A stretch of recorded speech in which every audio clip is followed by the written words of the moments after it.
नमस्कार दोस्तों, VN education के एक और वीडियो में आपका स्वागत है। दोस्तों, आज हम बात करेंगे इंफॉर्मेशन टेक्नोलॉजी सेक्टर की, आईटी सेक्टर की। लोगों को एक मिथ हो गया है कि आईटी सेक्टर में कोई भी कंपनी में पैसा लगाओ, थोड़े साल रखो तो पैसा बन जाता है। लेकिन आगे ऐसा नहीं होने वाला है, क्योंकि आईटी सेक्टर जो है वो भी अपने आप में एक बहुत ही डाइवर्सिफाइड सेक्टर है। आईटी में बहुत तरह तरह के काम होते हैं आईटी सेक्टर में। सॉफ्टवेयर बनाने वाली कंपनियां होती है, ये तो हम सब जानते हैं। और जनरली जब आईटी की बात आती है तो लोग यही समझते हैं कि जो कंपनी सॉफ्टवेयर बना रही है या सॉफ्टवेयर सर्विसेज प्रोवाइड कर रही है वो आईटी सेक्टर में आती है। लेकिन ऐसा नहीं है दोस्तों, दुनिया बदल गई है काफ़ी, और बदलती दुनिया के साथ आईटी सेक्टर में भी तरह तरह के बिजनेस मॉडल्स आपको देखने मिलेंगे। अब मोबाइल का ज़माना है, तो जो कंपनीज मोबाइल एप्लीकेशन से रिलेटेड सर्विसेज प्रोवाइड कर रही है, मोबाइल एप्लीकेशंस बना करके दे रही है, पिछले कुछ सालों में उन कंपनीज ने बहुत बेहतरीन रिटर्न दिया है आईटी सेक्टर में, बजाय इन्फोसिस या टीसीएस जैसी कंपनियों के। इसी तरह आने वाले टाइम में जो आर्टिफिशियल इंटेलिजेंस है, एआई की जो थीम है, वो मेन थीम रहेगी। जो कंपनीज अभी जो भी आईटी सर्विसेज प्रोवाइड कर रही है, अगर वो उसमें एआई को इनकलकेट कर लेगी तो उन कंपनीज का आगे जाकर के ग्रोथ जो है, बीइंग अ इन्वेस्टर, वो और बेहतरीन हो सकता है। तो as a investor, long term के लिए अगर हम सोचते हैं कि हमें आईटी सेक्टर में पैसा लगाना है और हमारा अच्छा खासा पैसा मल्टीप्लाई हो, तो उसके लिए हमें ऐसी कंपनियां ढूंढनी है जो आने वाले जमाने के साथ ग्रोथ दे सकती है। और वो आपको मिलेंगी उन कंपनीज में जो कि मोबाइल एप्लीकेशंस में है, जो कि डिजिटल मार्केटिंग में है, और जो अपनी सर्विसेज के साथ एआई का भी यूटिलाइजेशन करने वाली है।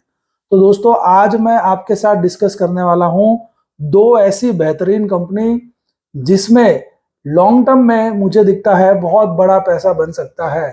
बहुत बड़े नाम तो नहीं है ये, फिर भी थोड़ा बहुत लोगों को पता है इसके बारे में। पिछले कुछ सालों में इनमें लोगों का अच्छा रिटर्न बना था, लेकिन लगभग एक सवा साल से इन कंपनियों ने कोई खास परफॉर्मेंस दिया नहीं है, तो लोग इनको भूल चुके हैं। और यही सही टाइम है इन कंपनियों में पोजीशन बना के इनको लॉन्ग टर्म तक रखने का। लेकिन दोस्तों, ये वीडियो एजुकेशनल पर्पस के लिए है। मैं जो भी स्टॉक रेकमेंड करता हूँ, हो सकता है वो मेरे इंडिविजुअल पोर्टफोलियो में भी हो, इसलिए मेरी डिसीजन जो है वो बायस्ड हो सकती है। तो आपको जो भी डिसीजन लेना है वो अपने फाइनेंशियल एडवाइजर से पूछ के लेना है, मेरी बातों पे नहीं जाना है। ये वीडियो सिर्फ एजुकेशनल पर्पस के लिए है। तो दोस्तों, हम देखेंगे इन दो कंपनियों के चार्ट्स और इनके फंडामेंटल। तो बेसिकली इसका पूरा टेक्नो फंडामेंटल एनालिसिस हम करेंगे और देखेंगे कि क्या सही में इन कंपनियों में लॉन्ग टर्म के लिए इन्वेस्ट करने जैसा है या नहीं।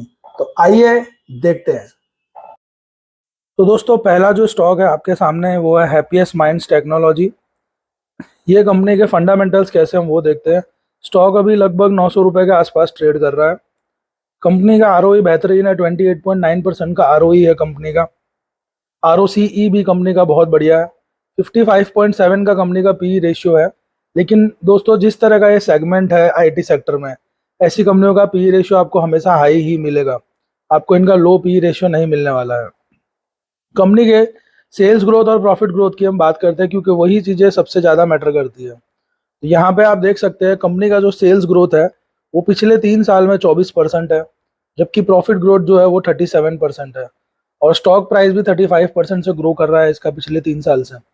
एंड आरओई कंपनी कंटिन्यू 30% से ज़्यादा दे रही है। तो अगर sales growth, profit growth, ROE की हम बात करें तो बेहतरीन है ये। ऐसा जनरली आपको मिलेगा नहीं, ज़्यादातर कंपनीज का इतना अच्छा सेल्स ग्रोथ, प्रॉफिट ग्रोथ। उसके अलावा कंपनी का कैश फ्लो अगर हम देखें तो ऑपरेटिंग कैश फ्लो काफ़ी इंपॉर्टेंट होता है। Continue positive operating cash flow है और इंक्रीजिंग है। और कंपनी कंटिन्यू इन्वेस्टमेंट कर रही है, इसीलिए इन्वेस्टिंग एक्टिविटी जो है कंपनी की वो नेगेटिव में दिख रही है। तो ये बहुत अच्छी बात है। फिर कंपनी के अगर हम रेशियोज देखें तो डेटर डेज 54 चल रहा है, यानी 54 दिन में डेटर से पैसा आ जाता है। कंपनी का वर्किंग कैपिटल डेज जो है वो बिल्कुल ज़्यादा नहीं है, 53 डेज है। यानी कंपनी का जो वर्किंग कैपिटल है, कंपनी 53 डेज में एक साइकिल प्ले कर लेती है। तो पूरे साल में कंपनी को ऐसे 6 से 7 साइकिल खेलने मिलते होंगे। उसके अलावा शेयर होल्डिंग पैटर्न देखते हैं तो 50% होल्डिंग अभी भी प्रमोटर्स के पास है, विच इज़ गुड। एफ इसका 5% होल्ड करते हैं और 2.5% DII इसके पास है। और रिटेलर्स के पास काफ़ी सारा है, 40% शेयर होल्डिंग जो है रिटेलर्स के पास है। लेकिन रिटेलर्स पहले से ही काफ़ी अच्छी होल्डिंग इस कंपनी में रख रहे हैं। शायद इसीलिए इसको चलने में टाइम लग रहा है, लेकिन ये चलेगा जरूर। तो ये हैप्पीएस्ट माइंड्स टेक्नोलॉजी के अगर हम फंडामेंटल्स देखें तो बहुत ही बढ़िया थे। अब हम इसके टेक्निकल देखते हैं। तो ये इसका टेक्निकल चार्ट आ गया हमारे सामने। मंथली चार्ट है, क्योंकि हम ये इन्वेस्टमेंट के लिए डिस्कस कर रहे हैं तो हमेशा मंथली चार्ट देखना चाहिए। अब इधर हम देख सकते हैं स्टॉक में एक बढ़िया रैली बनी थी और ये स्टॉक 1500 के ऊपर गया था। उसके बाद से कंटिन्यू ये स्टॉक जो है डाउन ट्रेंड दिखा रहा है, कंटिन्यू डाउन ट्रेंड दिखा रहा है। लेकिन अगर आप ध्यान से देखें तो ये एक एरिया है जिसको स्टॉक ब्रीच नहीं कर रहा है, यानी यहाँ पे कहीं ना कहीं स्टॉक में एक्यूमुलेशन का जोन स्टार्ट हो गया है। तो जो बड़े प्लेयर्स है वो इसको एक्यूमुलेट कर रहे हैं। ऊपर से अगर आप बॉलिंजर बैंड देखें तो बॉलिंजर बैंड नैरो हो गया है। तो जिनको अगर सस्ते रेट में चाहिए तो ये सही भाव है इसको खरीदने का।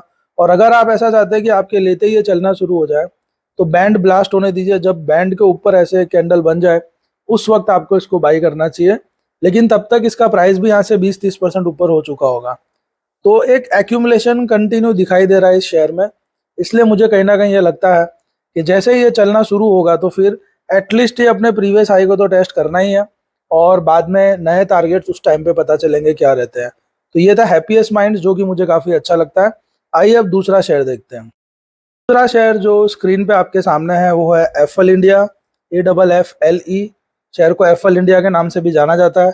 काफ़ी अच्छी तेजी ये स्टॉक में चली थी, बट उसके बाद ये स्टॉक में कंसोलिडेशन का फेज आ गया, गिरावट आई और अभी ये स्टॉक कंसोलिडेट हो रहा है।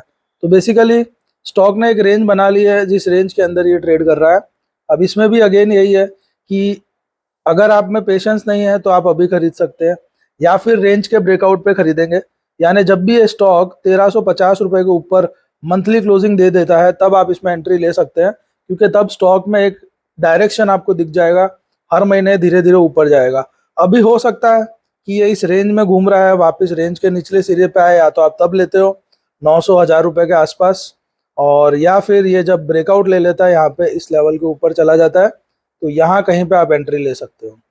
तो ये एफएल इंडिया का टेक्निकल चार्ट था। एफएल इंडिया कंपनी कैसी है, उसके फंडामेंटल्स कैसे हैं, वो भी हम देखते हैं। तो ये एफएल इंडिया का फंडामेंटल हम चेक करते हैं कि किस तरह का है। कंपनी का पी रेशियो 65 का है। अगेन मैं आपको ये बोलूँगा, ऐसी कंपनियाँ आपको सस्ते में कभी नहीं मिलने वाली है, महंगी ही मिलेगी। 18.5% का ROE है जो कि बेहतरीन है। ROCE 20% का है, इसमें भी कोई दिक्कत नहीं है। अब देखते हैं हम कंपनी का सेल्स ग्रोथ वगैरह क्या है। प्रॉफिट ग्रोथ और सेल्स ग्रोथ जो है वो बहुत मैटर करता है, शेयर की प्राइस का डायरेक्शन वहीं से मिलता है। तो पिछले 3 साल में कंपनी का सेल्स ग्रोथ 63% है, प्रॉफिट ग्रोथ 55% है और ROE 25% है। तो कंपनी के सेल्स ग्रोथ, प्रॉफिट ग्रोथ में, ROE में कहीं पे भी कोई दिक्कत नहीं है। बेहतरीन सेल्स ग्रोथ और प्रॉफिट ग्रोथ है कंपनी का। तो डेफिनेटली ये कंपनी फंडामेंटली बहुत स्ट्रांग दिख रही है। ऑपरेटिंग कैश फ्लो अगर हम इसका देखें तो कंटिन्यू पॉजिटिव है और इंक्रीजिंग है। इन्वेस्टिंग कंटिन्यू माइनस में, मतलब कंपनी पैसा लगा भी रही है, जो कि बहुत अच्छी बात है। और रेशियोज की बात करें तो डेटर डेज 62 है कंपनी का, जबकि कंपनी का जो वर्किंग कैपिटल डेज है वो 42 का है, जो कि कोई बहुत ज़्यादा नहीं है। ये भी लगभग साल में 7 से 8 बार इसका वर्किंग कैपिटल साइकिल प्ले करता है, जो कि कंपनी के ग्रोथ के लिए बहुत अच्छा माना जाएगा। और अगर हम ईयरली डेटा देखें प्रमोटर्स का, तो प्रमोटर्स जो है वो 56% स्टेक रख रहे हैं। प्रमोटर का स्टेक कंटिन्यू कम हो रहा है, लेकिन अभी भी 50% से ज़्यादा है, तो that is not a sign of worry. और FIIs ने अगर आप ध्यान से देखें तो अपना स्टेक पिछले 2 साल में बढ़ाया है, 11% से 14% किया है। DIIs ने भी अपना स्टेक बढ़ाया है, 12% से 14.71% किया है। और पब्लिक ने अपना स्टेक कम किया है। तो इंस्टीट्यूशनल इन्वेस्टर्स इस स्टॉक पे भरोसा रख रहे हैं और इसमें इन्वेस्टमेंट कर रहे हैं। तो इस तरह से ये 2 कंपनियां AI के हिसाब से बहुत ही बेहतरीन है, क्योंकि ये अपने प्रोडक्ट में जो है सर्विसेज में AI का काफ़ी इस्तेमाल कर रही है और आगे और इस्तेमाल भी करने वाली है।